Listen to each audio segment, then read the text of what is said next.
Hi, when it comes to timing with a chess clock, I'd like to clear up some confusion about timing delays.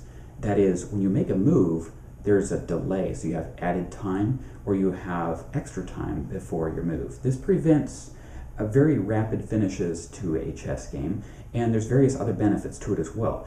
But the confusion exists between the types of delays that can be utilized during a game and how to program them on a chess clock, say a Chronos clock like this.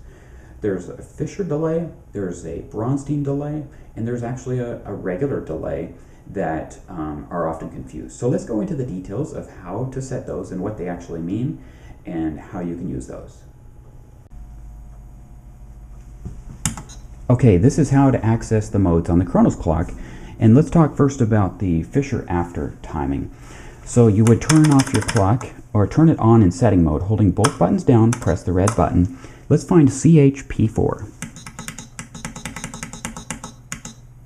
There's CHP4. In here, we have 2 minutes per side. When you press your clock, starts the other person's, and after you make your move, you get an additional 12 seconds. The trick with Fischer after timing is that it can be called an increment and that you can gain time. It's the only mode where you can gain additional time if you move faster than the increment. I've reset it. To look at the settings behind this, or to change it and configure it, you hold the red button down, you change the time, or look at the increment. And here's where you could actually change your increment to, let's say, 5 seconds. And you could save that as well. Notice how you just have 5 seconds additional. So you can configure this however you want to customize your timing.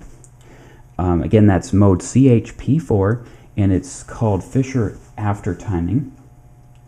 Again, it's the only way you can accumulate time. You may have seen this if you've been on the Internet Chess Club, which is chessclub.com. That's a popular timing there, 2 minutes and 12-second increment. But let's go right to the Bronstein delay now. That mode is AD1.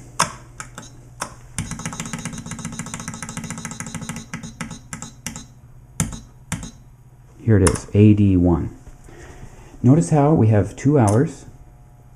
You gained that initial 15 seconds. From there on out, the addition of that time that was unused is added after your move. With the Bronstein delay, the increment is always added after the move, but unlike Fischer, not always the maximum increment is added. Notice how we have 15 seconds additional, but we only get up to 15, so you can never gain more than that amount of time. However, if you let the time run below that 15-second amount, then when you make your move, you're going to gain a full 15 seconds. However, not more than that original amount. Okay, that's enough on the Bronstein delay. How to get the simple delay. Neither the Bronstein or the Fischer. That is, when it becomes your turn to move, the clock waits the delay period before starting to subtract from that remaining time. So that mode is AN1.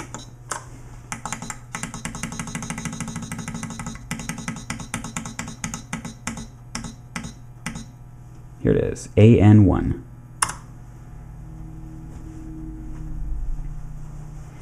And notice how the delay is shown ahead of time. This is the most traditional one, the most well-known. When you press the clock, the delay starts for this player, and it's shown right away. The original amount is shown, the current amount is shown for the other player. When he presses the clock, the delay starts.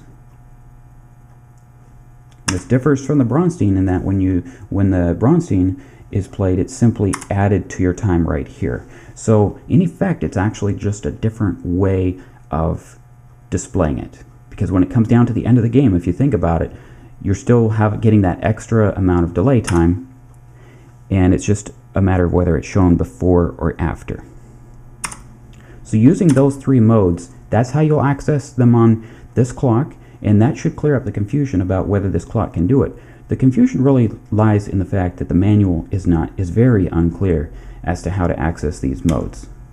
but indeed it is capable of handling that.